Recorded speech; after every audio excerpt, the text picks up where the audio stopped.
මෙම දේශනය සඳහා සහභාගී වී සිටින ජ්‍යෙෂ්ඨ නිලධාරීන් සෙසුලියන් සහ සිවිල් සේවක මහත්මීන්ට සුබ උදෑසනක් වේවා.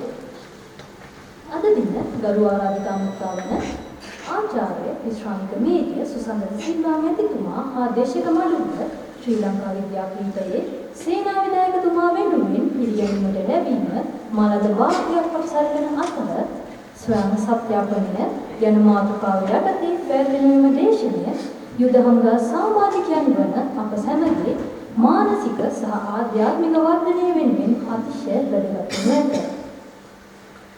මෙම දේශනය සාර්ථක කර ගැනීම සඳහා දේශක මඩුල්ලක් අප සමග එක්ව සිටින අතර ඔවුන් පිළිබඳ කෙටි හැඳින්වීමක් කිරීමට මම මේ අවස්ථාව කරන ලබනවා. පළමුවෙන්ම අද දින දේශනයේ ප්‍රධාන දේශකයා ලෙස කටයුතු කරන ආචාර්ය විශ්‍රාමික මේධ්‍ය සුසන්දර සිල්වා මැතිතුමා. එතුමා නිත්‍ය පාඨමාලා අංක 25 යටතේ ශ්‍රී ලංකා යුද හමුදා විද්‍යාපීඨයට ඇතුළත්ව සාර්ථක ලෙස තම යුද හමුදා පුහුණුව නිම කර නිලධාරියෙකු වශයෙන් ගැඹුරුව බලකායට ඇතුළත්ව දශක 3ක් පැවති කුරුළු ත්‍රස්තවාදී යුද්ධයේදී සටන් බිමේදී තුවාල සිදුව වෛද්‍ය මණ්ඩලයෙන් විශ්‍රාම ගොස් පසුව ලේඛකයෙකු, දේශකයෙකු, පුහුණුකරුවෙකු, මනෝපදේශකයෙකු සහ මානව චිකිත්සකයෙකු ලෙස තම වෘත්තීය ජීවිතයේ ගොඩනගා ගනිමින් මුළුමහත් සමාජයට සේවාවක් ඉටු කරමින් සිටී. මීළඟට මනෝචිකිත්සක රොහාන් පියතිලක මහතා මෙතුමා වෙළොන සමූහයේ තොරතුරු තාක්ෂණ කළමනාකරු ලෙසද කටයුතු කර ඇත. තෙවනුව ශල්‍ය වෛද්‍ය සඳුනීද සිල්වා මහත්මිය, සිව්වනුව සහකාර උපදේශක තාරුක මහතා, අවසාන වශයෙන් කාර්ය මණ්ඩල සමාජික ඇන්ජලා මහත්මිය. මෙම දේශනය මෙහෙයවීම සඳහා අද අප සමග එකතු වන මෙම සම්භාවනීය දේශක මඩුල්ල අපගේ විශේෂ ස්තුතිය පුද කර සිටින අතර ඔවුන්ගේ දැනුම හා පළපුරුද්ද අප සැමට මහත් පිටුවහලක් වනු නොඅනුමානය. මෙම දේශනය සාර්ථක ලෙස කරගෙන යාම සඳහා රැස්ව සිටින සියලු දෙනාගේ සහයෝගය ලබා දෙන සිල්ලා සිටිමින් මෙම දේශනය ඵලදායී ලෙස කරගෙන යාමට ආචාර්ය විශ්‍රාමික මේධ්‍ය සුසන්දර සිල්වා මැතිතුමා වෙත ඉතා ගෞරවයෙන් ආරාධනා කර සිටින්නේ. ස්තුතියි.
පවත්වන්න උත්සාහ කරන්නේ. ඉතින් හොඳින් අපිට සමග අනුගත වෙන්න මේක විශේෂ විශේෂ දෙයක් සාමාන්‍ය පුහුණුවක් නෙමෙයි. උදාහරණයක් කියන්නේ පුහුණු වීමේ විශේෂ ස්ථානයක්නේ. දැන් මමත් ඒ ඔයගොල්ලෝ ගියා වගේ ඔය කොම්පියුටර් මාර්කට් ඉඳලා තියෙන මේ ස්ථාන තිබුණේ නැහැ. මම මෙතන මතක් වෙනවා ඇත්තටම මම මේ තුන්වෙනි අවස්ථාව මෙතනට යම් රාජකාරියක් කරමින් පැමිණි. පරිණාමයේ 1986 කෙනෙක් නිලධාරියෙක් වශයෙන් අංක 25 පාඨමාලාවේ පුහුණුවීම සඳහා හොඳ කාලයක් අපිට තිබුණා. ඇති වෙන්න මතක සටහන් දෙන්න. එතකොට ඊට පස්සේ මම ආව 1993 උඹලා වගේම ඉන්ස්ට්‍රක්ටර් කෙනෙක් ඔෆිස් ඉන්ස්ට්‍රක්ටර් කෙනෙක් වශයෙන් කපිතානවලේ වශයෙන් මේ ස්ථානයේ රාජකාරී කළා. ටික කාලයක් මම ඔයගොල්ලෝගේ වෙල්ෆෙයාර් ෂොප් එකේ නිලධාරියෙක් වශයෙන් වැඩ කටයුතු කරා. මේ තමයි අතනම තුන්වෙනි අවස්ථාව මෙතනට යම් සුබගෙන් තිබුණා. පුහුණු වෙන්නෝ පුහුණුවීමක් ලබා දෙන්න බැරි අවස්ථාව. ඉතින් අපි වෛද්‍යව ගෞරවයෙන් කරන මේ ස්ථානයේ මේ ඔබලා වෙනුවෙන් මේක මේ වැඩසටහන කරන්න ලැබෙන්නේ. මොකද මේක තමයි විශ්ලකය මිත්‍රයකට කියන්නේ යුද හමුදාවේ මම අදහන විදිහට මේක තමයි මුදුන් මාල්කඩ. මෙතනින් ජීවිත නිලධාරී තමයි කවදාව දවසක සෑම තලයකම නායකයන් වෙන්නේ, හමුදාපති වෙන්නේ, ආරක්ෂක ලේකම් ආරක්ෂක ඇමති වෙනත් අමාත්‍යාංශ ලේකම්වරු රටට යම් සේවයක් කරන නිලධාරී මිනිස්සු මෙතනින්. ඒතර කතාවක් තියෙනවා හොඳ සොල්දාදුවෝ නරක සොල්දාදුවෝ නැහැ. ඒවුම් මේ වෙන්නේ හොඳ නිලධාරීන් හොඳ නරක නිලධාරීන් මත ඔවුන්ගේ නායකත්වය මත තමයි සොල්දාදුවා හැදෙන්නේ. හමුදාව සංයුක්ත වෙනවා ඒ කට්ටියත් එක්ක. ඒතර ඔබලා විසින් බිහි කරනු ලබන මේ නිලධාරීන් ඔබලා මේ සකස් කරන්නේ නිලධාරීන්. කෙරෙක් නිලධාරීන් මෙතනට ආධුනිකයන් වශයෙන් මෙතන සාමාන්‍ය ජීවිතයෙන් පැමිණියාට පස්සේ ඔබලාගේ වගකීම තමයි ඔවුන්ව හොඳ නිලධාරීන් වඩපත් කරන්නේ. ඉතින් මෙතන ඒ උතුම් කාර්ය කරන ස්ථානයේ මෙතන වැරදුනොත් ඒ හමුදාවේ පැවැත්මටත් ඒ තියෙන ගෞරව නාමයටත් ඔවුන්ගේ කාර්යක්ෂමතාවයටත් මේ බලපාන. ඔබ දන්නවා ඒක හොඳටම මෑත කාලේ සිටින් බොහොමයක් තියෙනවා ඒ වගේ අපහසු හැම විදිහම කරගන්න බැරි වෙයි. නමුත් හැකි පමණින් මම දන්නවා මේ ඉන්න ඉන්ස්ට්‍රක්ටර්ස්ලා, ට්‍රේනර්ස්ලා, උපදේශකවරු විශේෂිත පුද්ගලයන්. ඒ මොන බොහොම ආයතන තිබුණත් මේ ඉස්සෙල්ලා මේක ලකා මිලිටරි ඇකඩමියකට මෙතනට තියෙන පුහුණු වීම දෙනවා කියන ඔබ ඉන්ස්ට්‍රක්ටර් කෙනෙක් පත් වෙනවා කියන්නේ ඔබට යම් ගෞරවයක්. ඒක ඔබ දන්නවා. ඒ තැනකට තියෙන කියන එක අනිත් ඕනම මිටලා ඉහළ පාඨමාලාවන් අදාළ විශ්වවිද්‍යාල, NDC, ආරක්ෂක විද්‍යාලය ඒ වගේ තිබුණාට මෙතනින් බිහිවන නිලධාරීතා මූලිකව ඒ ක්ෂේත්‍රයේ කරගෙන යනවා. ඒක නිසා ඔයාලගේ වැදගත්කම විශේෂයි. මේ ස්ථානය විශේෂයි. අපි අද දවසේ බලමු අද කරන්න පුළුවන්. මුලින්ම බලමු ඔයගොල්ලෝ කොහොමද වැඩි දෙනෙක් උපදේශකයෙක් ඇත්තේ මොකද්ද උපදේශකවරයෙක් කියන්නේ? නායකයෝ හමුදාවල සියලු දෙනා නායකයෝ. පටන් ගත්ත තැන ඉඳලා බඩේ ප්‍රයාරකේ ඉඳලා බඩේ පිළිවෙලක ඉඳලා හමුදාවට දක්වාම නායකත්වයෙන් පිළිගිය පුද්ගලෙක් කතා කරන සම්බන්ධ. මම මේ කිසිම මේ පොදු වැඩතරක් නෙමෙයි. හරි. ඔයගොල්ලෝ අපිට සම්බන්ධ වෙන්න ඔයගොල්ලෝගේ අදහස් මේ අපිට එක විශ්ල කරගන්න. අපි දැනීමක් දෙන්න අපේ වයස සහ නිලයන්ට අපි අත්දැකපු තත්ත්වයන් එක විශේෂ යුතුයමේ ලබපු අත්දැකීම් එක සමහර අය අත්දැකීම් නැති සමහර නැතුව. ඒවා වැදගත් වෙනවා ඇත්තටම. ඔයගොල්ලෝගේ ජීවිතය සකස් කරගන්න. මේක හමුදාදී අද මේ වැඩසටහන හමුදාදී පමණක් නෙවෙයි.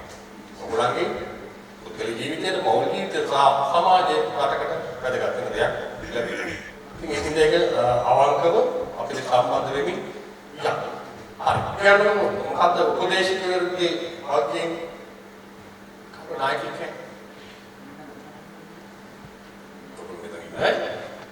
ඉගෙන ගන්න ඕන. මෙයාගේ උත්තරය පස්සබල අන්ත පිටියක් කෙනාට උත්තරේ ගන්න. ඒක ප්‍රශ්න විචාර කරන තරම් නෙවෙයි මට දැනුවත් වෙන්න කියන්නේ. ඔයගොල්ලෝගේ මොකද්ද වගේ? ඕන උපදේශක හැමදාම ඉන්නවා රයිට් ට්‍රේනර්ස්ලා. දැන් අපි ට්‍රේනර්ස්ලා. ඉතින් මේ ට්‍රේනර්ස්ලාගේ වගකීමක් කියන්නේ මොකක්ද? නැද්ද ඒ වගකීම? මම මෙතනින් ඔය වගේ ඉස්සරතාවය බලාපොරොත්තු වෙන්නේ නැහැ. Yeah. Please.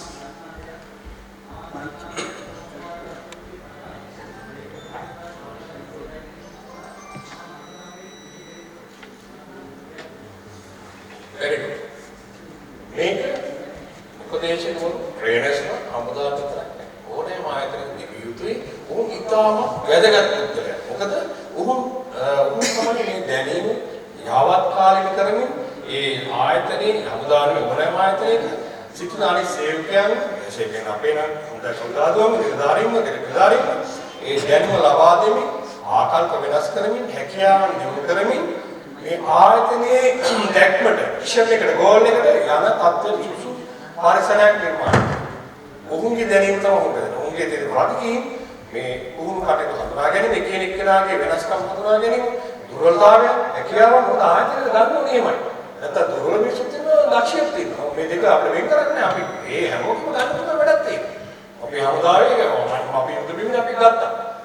දුර්වලයිද සමහරකට බාරාරන් යන්න පුළුවන් සමහර කෙනෙකුට හොඳ මැෂින් එකක් හැන්ඩල් කරනවා. සමහරකට ත්‍රිම යූස් කරනවා. සමහර හොඳ එම්බිෂුවල්. හොඳ වෙන ෆිට කෙනෙක් ඉන්නවා උඩ පොඩි කැස්සක් තියෙනවා. එයා එම්බිෂුවල් අපි දාන්නේ. ඒක එක කෙනා හැකියාව හඳුනා ගන්නවා. ඒතකොට ඔයගොල්ලන්ගේ ට්‍රේනින් එක තමයි මේවා හඳුනාගනිමින් සුදුසු තාක්ෂණය යාවත්කාල දැනීම ලබා දෙමින් ඒ ආයතනයේ ලක්ෂ ගෝල් අරමුණට යන්න පුළුවන්ගේ හරි කටවි කොට ඔයගොල්ලෝ ඒ බාහිර කාර්යයේ ලේසි වැඩක් නෙමෙයි සාමාන්‍ය ආයතනයක වගේ නෙමෙයි හරි කාමණ්ඩේ ගාවත් නැත්නම් වෙන තරකාරී ෆැක්ටරි එකේ ඉන්න පුහුණු කරුවෙක් වගේ නෙමෙයි ඔයගොල්ලෝ ඉන්නේ ජීවිතත් එක්ක ඔයගොල්ලෝ පුරුදු කරගෙන මිනිස්සුමද ෂූට් කෙනෙක් මාරන්න ඒ කප්පට වෙන්න දෙන්නේ නෙමෙයි ඔයගොල්ලෝ පුරුදු කරගෙන right ඒක මොකද කවදේවා ටිකක් දෙනවා මේ මනුෂ්‍යත්වයේ ජායකත්වයේ දීශිප් එක කණ්ඩායම හැංගීම කොහොමද වැඩ කරන්නේ ඉලක්කයක් අත යන්නේ කොහොමද අපත්‍යයක් කායිකය ආරාවට නේද ආරේක එක ලොයල්ටි එක ඩිසිප්ලින් විසිල් දෙක විනයත් එක තමයි හදා. ඒක අනිත් ආයතන මෙතන කොහොම වෙනස්. ඒක ඔයගොල්ලන්ගේ වගකීම අතුමා කිව්ව හරිය. ඒ දැනීම යාවක පරිතාවා දෙමින් ඒ ආයතන සුසු පරිදි තමයි ඒ කුකුණු වන්නන් නිර්මාණය කෙරේ. හරි. තමනාරේ අදහස් තියෙනවා. හොඳයි.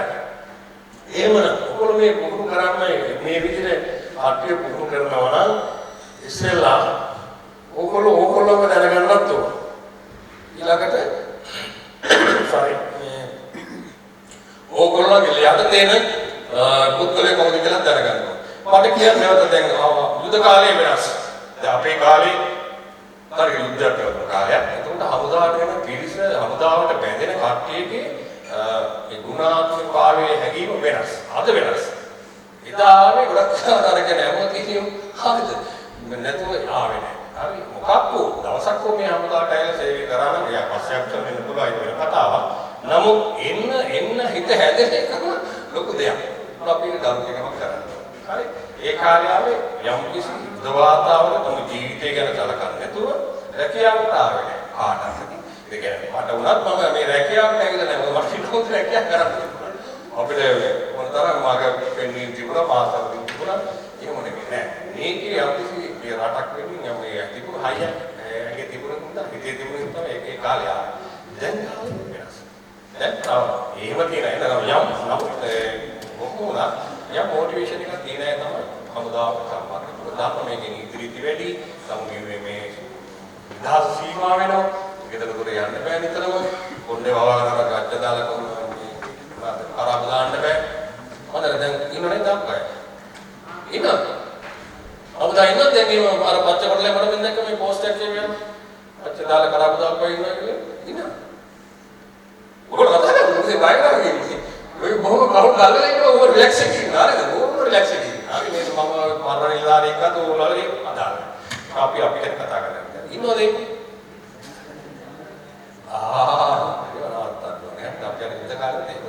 ජංගල ප්‍රජාති කොණ්ඩේ වල ඉන්නේ ඒගොල්ලෝ හිටියට ඕලා ඉලක්කමක් කරනකොට ලොකු ගෞරවයක් තියෙනවා. ඒතර අපි ඒක ඒ මට්ටම් දැක්කා. ඊට ආවශ්‍ය ඔයගොල්ලෝ අතුල ගන්න. මෙයා ඔසකෙනෙක් මෙයා සාදුකෙනෙක් මෙයා හමුදාවක් කෙනෙක් එහෙම ඕන ආයතනයේ ගුරුවරයෙක් එක්ක හරි ડોක්ටර් කෙනෙක් හරි කොතන තිබුණා. මත පර්සන්ටේජ් එකක් තියෙන හොඳ තම වැඩක් කරගන්න පුළුවන්. ඒක අද රැංක දවසක වැඩක් නෑ. හොයාගන්න පුළුවන්. ඒ ගෞරවයේ තියාගෙන ඉන්න ඉතින් ඉන්නවා වගේ කරන්නේ. හොඳයි ඔක්කොම දකින්න විදියට දැන් ඉස්සෙල්ලා මම කිව්වා භාවී උද්දේශයක් මත් තියෙනවා. දැන් එනවා කණ්ඩායම් කීපයක්. මොනවද ඔයගොල්ලෝ දැක්කේ? කෙලස් දවසේ මෙතනද කණ්ඩායම් කීපයක් කට්ටිය එක බැච් එකකට එනවා. අපි තුමු 100. 100 දෙනෙක් එනවා එකේ කට්ටිය. මොකක්ද කට්ටිය දෙන්නේ?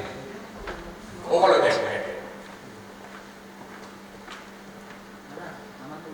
කට්ටියක් එනවා. කාලේ ඉඳන් ට්‍රේනර්ස්ලා. ඒක මොකද ඔයාලා කණ්ඩායමේ 100 දෙනෙක් ඉන්නවා. ඉන්ටෙක් 100 දෙනෙක් ඉන්නවා. ඔය 100 මොන විදිහටද මොකේ පසුබිම මොකක්ද? ඉස්කෝලේ මොකක්ද? වටපිටාව, පෞල් පරිසරය මොකක්ද? ඉගත්කම් මොකක්ද? මොටිවේෂන් එක මොකක්ද? ඔයගොල්ලෝ දැනගන්න. ඔයගොල්ලෝගේ තමයි.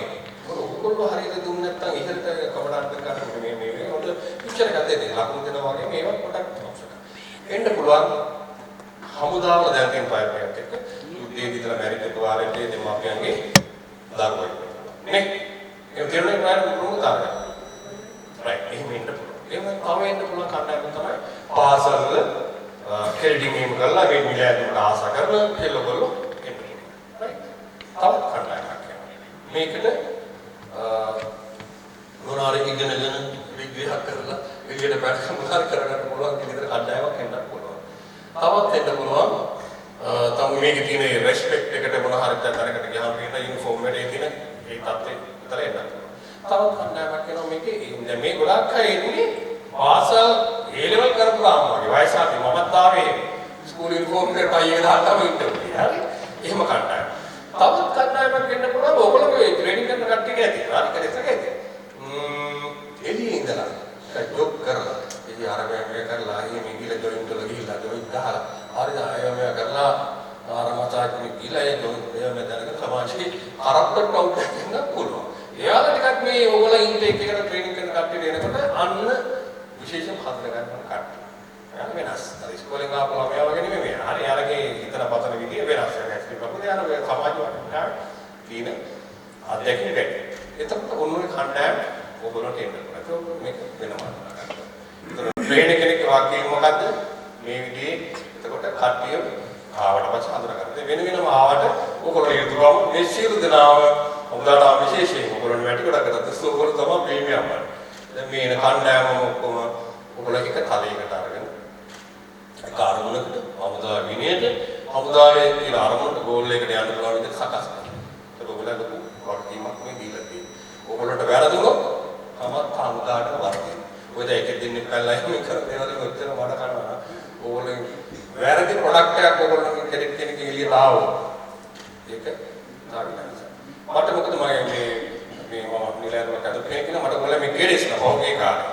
ගේඩි කඩේස්ලා මේ දෙගොල්ලම යම් ගැටලුවකට මානවික ප්‍රශ්න වලට මට හැකියාව කතා කරගෙන ප්‍රතිකාර කරන්න මේ මධ්‍යස්ථානේ මම මේ යම් අධ්‍යක්ෂකවක් තියෙනවා මේ ගැන පොඩි කියවීමක් තියෙනවා එසලින් එක රයිට් ඒක ඕගොල්ලෝ අතේ තමයි මේ සියලුදී තියෙන්නේ ඒක පුහුණු කරවන්නේ තව එකක් මම ඉල්ලීමක් වගේ මේ කරන්නේ හැමෝටම සමබර වෙන්න අර මම එක ගෲප් වලින් එන එක 60 වල ඉන්නවා ඒක ඔව් මේ සියලුදා මම හමුදාවට යම් කිසි කැමැත්තක් තියෙන කට්ටිය මොටිවේෂන් එකක් තියෙන කට්ටිය හරි ඒක තේරුම් ගන්න ඉතින් ඒ කට්ටිය හදාගන්න ලේසි අරගෙන එක තැනක තියෙන කාර්ම පේවරේෂන් කරන්න එපා සටහන් වශයෙන් ට්‍රේනර් කෙනෙක් වශයෙන් කරොත් පිටි හරිනේ ඒ වගේම මම අතරක් ඉන්ස්ට්‍රක්ෂන් ඉල්ලනවා මෙතන ඔෆිසර් ට්‍රේනින් ස්කූල් එකක් ඩිරෙක්ට් ඕගොල්ලෝ අපි ඔෆිසර් ඩිරෙක්ට් ඔෆිසර් කෙනෙකුට ලෙෆ්ටනන්ට් කෙනෙක් කැප්ටන් කෙනෙක් කාර්ට එකක් දුන්නොත් මේක සහෝදරයා බාල සහෝදරයට ගැහුවා වගේ තමයි මතයක් වගේ තමයි හිතට දැනෙන්නේ නමුත් ඕකල් කෙනෙක් ඩිරෙක්ට් කෙනෙකුට ගැහුවා එයා දැක්ක කෙනෙක් පනිෂ්මන්ට් එකකට රිමෝට් කරේ ගන්න. රයිට්. මොකක්ද ඇති වෙන තත්ත්වේ? අර කෙනෙක් කොහොමද පාස් අවුට් වෙලා යන ඔෆිස් කෙනෙක් වශයෙන්. ඒකට අර කෝපවල කවදාකවත් හමුදාවල හමු වෙන්නේ නැති වෙන්න පුළුවන්. නමුත් එයාගේ හිතේ තියෙන වෛරයක් වුණොත්, බලගැනීමක් වුණොත්, එයා යට තියෙන සමස්ත එන්සියුස් කණ්ඩායම වද විඳිනවා. ඒකට හමුදාවට වැඩකුත් නැහැ, ඒ ඔෆිස් එකට වැඩකුත් නැහැ. අර අයින්ස් කොල්ලට වැඩ. ඒක ඒ වගේ දේවල් කරනවා. ඒ කියන්නේ ජීවිතේ බලපන්. තමුන් කමලාට එහෙම පහර දීපු මට ආවා ඒකයි මම කියන්නේ උඹලට කෝපල් විකින් යම් කිසි පොඩි තුනක් ගන්න තයි මම ආරයා දැන් බ්‍රිගේඩියට මම අපට කන්ට ගහලා තියෙනවා කියලා නෑ ඒක නෙමෙයි වෙන්න ඕනේ සමස්තය අපි ආයතනයේ වෙනුවෙන් අපේ දැන් ඒ කෝපල් ප්‍රයිවට් කෙනෙකුට කවුරුත් ප්‍රශ්නයක් වෙනකොට ඒක සහෝදර නිලධාරියෙක් කරනවා ඒ වගේ දේවල් නොකරන්න ඒ වගේම ඔයගොල්ලෝ ට්‍රේනර් කරලා මොන තුරද මොන වැරද්දක් වුණත් ට්‍රේනින් ආධුනිකයට ජීවිතයේ ඉදිරි කාලේට බලපාන විදිහට පනිෂ්මන්ට් කරන්න එපා. අධ්‍යයනයක් කියන්නේ ඒ කියන්නේ ශාරීරිකව දැඩි පීඩන දෙන පසු කාලෙක බලපාන අපිට මෙයා සමහරට වැදගත් සමහරට මම හිතනවා අපේ කාලේ තිබුණු පනිෂ්මන්ට් එහෙම දැන් අඩු කරලා තියෙන්නේ. ඒවයි ප්‍රතිඵල අපි දැන් පිළිගන්න ඇත්තට රයිට් අර කපුලේ කඩලා නම් දෙල වැඩ කරන්න තියෙනවා. ඒ වගේ ප්‍රශ්න තියෙනවා දෙන්න මම ජීවිත කාර්ය බලන්නේ ඔයගොල්ලෝ හොඳ ඉන්ස්ට්‍රක්ටර් කෙනෙක් වශයෙන් අනිත් නීතිලා වැඩ කරනවා හරි ඒක මම මොකද කරන්නේ ඉල්ලුම් මොකද මට කෝකේ කාලේ පටක් කරලා ඉස්ලාම දිවිනහ ගන්න ගිය කට්ටිය දැන් තමයි මට රටේ තරක් කතා කරනවා මෙහෙම පාස් අවුට් එක තාම අවුරුද්දයක්වත් නැහැ ඔෆිසර්ස්ලා ඇබ්සන්ට් එක හරි ඒ ඇබ්සන්ට් එක මේක වගකීමක් ඕගොල්ලන්ටත් තියෙනවා ආයතනයේ ඔයගොල්ලෝ හරි ප්‍රොඩක්ට් එකක් එළියට දාලා ඒක තරහ ගැනීම කැපවීම වෙනිය තියෙන නිලධාරියෙක් ඔයගොල්ලෝ නිලධාරියෙක් මේ කරලා නැහැ. ඔකට තක්කමක් ගන්න. හරි. ඒතර මෙයා මෙතන එළියට එන්නේ පාස් අවුට් එක ආපු විදිහටයි මේක පැන ගන්න කවදාද කියලා හිතනවා නම් ඒක අපේ වාක්‍යය. මේ ආයතනයේ වාක්‍යය. ඔයගොල්ලන්ගේ වාක්‍යය. කමත් හමුදා රැඳී පවතින ඔයගොල්ලෝ වාක්‍යය. ඒකයි නිලධාරි දීගෙන ඔයගොල්ලෝගේ අතේ තමයි මේ හමුදාය කරන්නේ. කීර්තිනාමය රැඳව ගන්න පුළුවන් මොන විනාශ කරලා දාන්න පුළුවන් අර වගේ කට්ටිය දැම්මා හරි මට ළඟ මේවයි කතා කරන කීප දෙනෙක්ම මේවා ප්‍රශ්න තිබුණා මේක මොනවා අපේ වැල්වෙන්නේ අපේ අහුම්කම් දුන්නේ පැටුම් සාජන් මෙහෙම කිව්වා ගෝපල හරි කිව්වා ඉන්ස්ට්‍රක්ටර් කෝසොත් මෙහෙම කිව්වා හරි උත්තරයක් ඇවිල්ලා නැහැ හරි ඒක හරි ඔයගොල්ලෝ දැන් මේ ට්‍රේනින් පැත්තේ අපි හමුදාවේ ට්‍රේනින් නියෝග කරන්නේ අද අපි මේ උත්සාහ කරන්න ඕනේ මෙන්න මේ මිනිස්සු හඳුනා ගැනීම මේ ආප කොටස් වෙන වෙනම හඳුනා ගැනීම සඳහා අවශ්‍ය සහායත් එක තමයි නගන්නේ හරි අපි අපිට වඩා දැනුවත් කට්ටිය මෙතන ඉන්න පුළුවන් අත්දැකීම් තියෙන කට්ටිය ඉන්න පුළුවන් එහෙම කියනවා මතක් කරගන්න තමයි දැනීම නොදන්න කෙනෙක් ඉන්නවා අපි යමක් ගන්න මම එකක් පොරොත්තු වෙනවා අද සිරසාදා අපිට බැනගෙන දෙතන ඉන්න එපා හරි ඉතින් බැනගෙන මේ ආද මේ ගෙදර ලිවිං අවුට් එක කරවලා මෙතන ඉන්න වුණා කියන එක ඒ මතේ ඉන්න එපා මොකද ඔයාගේ ජීවිතේට අනිවාර්යෙන් යමක් අපි අද එකතු කරලා තමයි යන්නේ රයිට් අපි එන අද දවසේ වැඩට බයමු